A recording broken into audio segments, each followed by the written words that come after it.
My name is Monica Gleberman, and you're listening to Silence on Set podcast.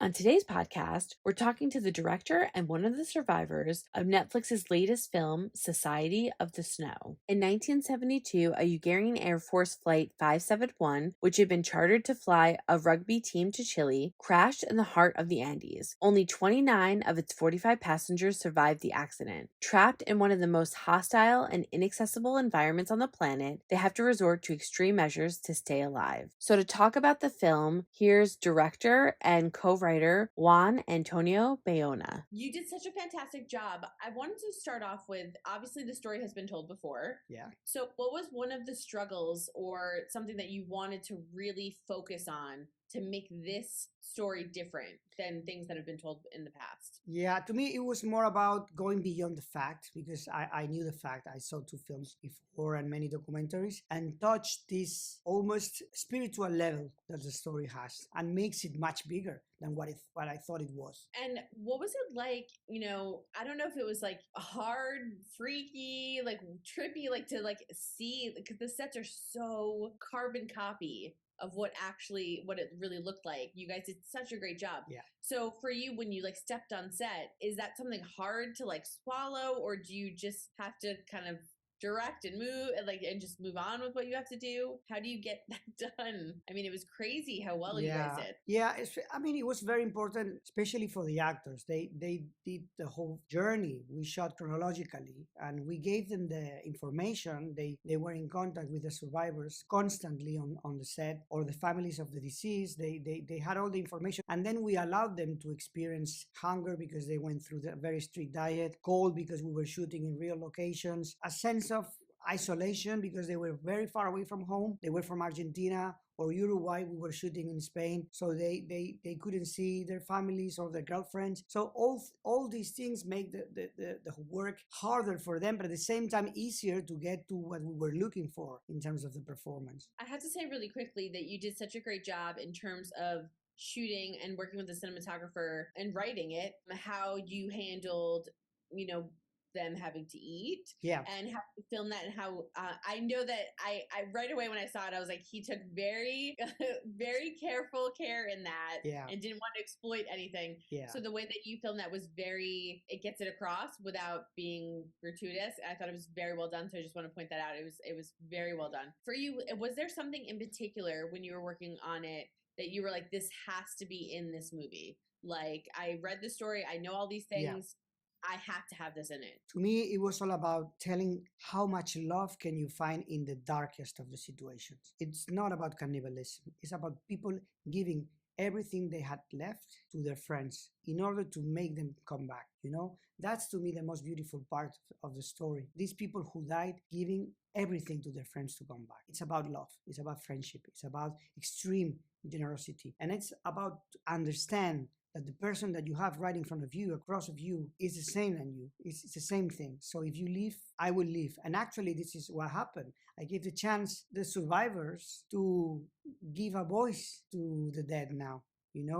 So the dead were able to give them the chance to leave, but now the survivors are giving them the chance to live in the film right now. There's such a great message about taking care of one another, and that it's kind of exactly what you just said, that it's not one person, it's all of us, and whether some of us make it and some of us don't, we're all in this together one way or the other. And even I won't give anything away, but even that suitcase, which I think what I'm talking about, the suitcase full of stuff, that being so integral and so important for to come back. I want to ask you why it was so critical, especially right now, I think in these times, to really emphasize that we're all one. Nobody is better than another. Exactly. We all need to be family. Why was it so important to have that be a huge focus towards the end of the film? Yeah. And what are you hoping people take away from it? Look, when I see the film now with the survivors, it's not that I think it's important, the message. It's also important the fact that I gave them the chance to give the dead a voice, to give something in return.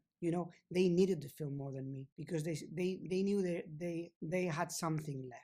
and what was left was to give something in return. And I think that's a very important message, to understand that you and I are part of the same thing. That if I'm able to suffer the same way you're suffering, I can understand your suffering. And to me, it's a question of empathy. If I understand what you're going through, I will understand every decision that you take in the moment. Is that the biggest thing that you want people to take away from the film? That's on you. You know, there's a line at the end of the film that says each of you is an answer. So I think that the movie allows the audience to find their own way in the story, to find their own interpretation. Each of us is so important, each of us. And each of us is a reason to be alive, to help the other ones. You know, that's so important nowadays when we see the news and we see so much devastation, so much death, so much suffering, you know, and we need to understand how important is each of us. Up next is a survivor of the crash, Dr. Roberto Canessa. I'm going to start off really quickly with, you had a quote, it's on your website, that said, "I had to survive at 19 so I could help others with their own mountains so that they could have a chance." So what instilled in you at such a young age with your medical background to say, like, I need to take care of these people? In a sense that, for example, if you have a patient that has a single ventricle physiology, which is like is missing one of the ventricles, there are surgeries that you can divide the ventricles in two, and he has a biventricular solution, and they would give him a life expectancy of 60 years old instead of 40 years old. So in that sense is that I am learned to take challenges and to aim in the right direction, and may God help me, and may God help my patients. And looking back on everything, when you look back at how it felt at the time of the crash to now, do you view it differently after all these years? Well, now I'm an old man. I am the grandpa that tells stories to the grandsons. They want to climb mountains like grandpa and save their friends. So I'm kind of the experience, the witch of the tribe, not anymore the chief. So I teach people in Uruguay in my hospital. They come young people, they want to fly and to learn, and I open him the doors of the world of cardiology and helping people. One of my good quotes is, "Don't get tired of being a good person." And this is something I would like to share with other people. Yeah. Well, you're an amazing person. I mean, I've read so much about the work that you have done. You know, in terms of helping people, like you said, and now you're the grandpa that gets to tell these stories.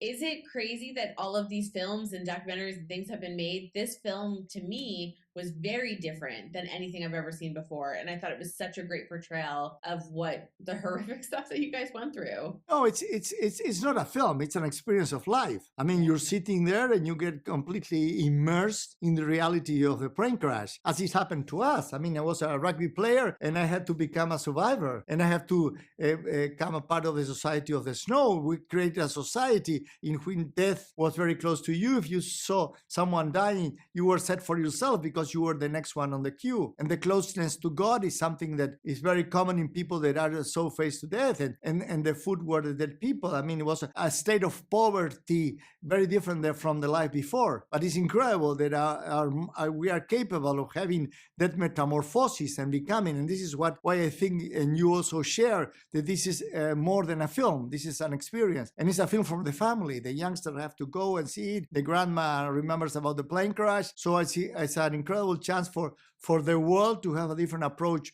of how we do things. So for my last question, I just wanted to kind of do like a two-parter and ask you what you're kind of most excited for people to see about the film. Maybe there's some conceptual or things that people might not be aware of that are in this film that aren't in others. So like, what are you most excited about? And then my other question is, have you been able to, you've done so much in your life, have you been able to put it behind you and live a happy life? Or does it still kind of, no pun intended, like trail behind you still? Well, yesterday we told the driver on a screening to come and see the film. You know what the guy said? In a film like this, you should advise me before, because now I don't know what to do and what to work. And the other question was, if I put this back, of course, this was 50 years ago. I have new mountains to climb. And so this is something that happened. Of course, I'm very proud for the families of the They didn't make it because they are good friends. They go to the same school as my children. And the old Christians as a community supported not only the survivors, but his family. So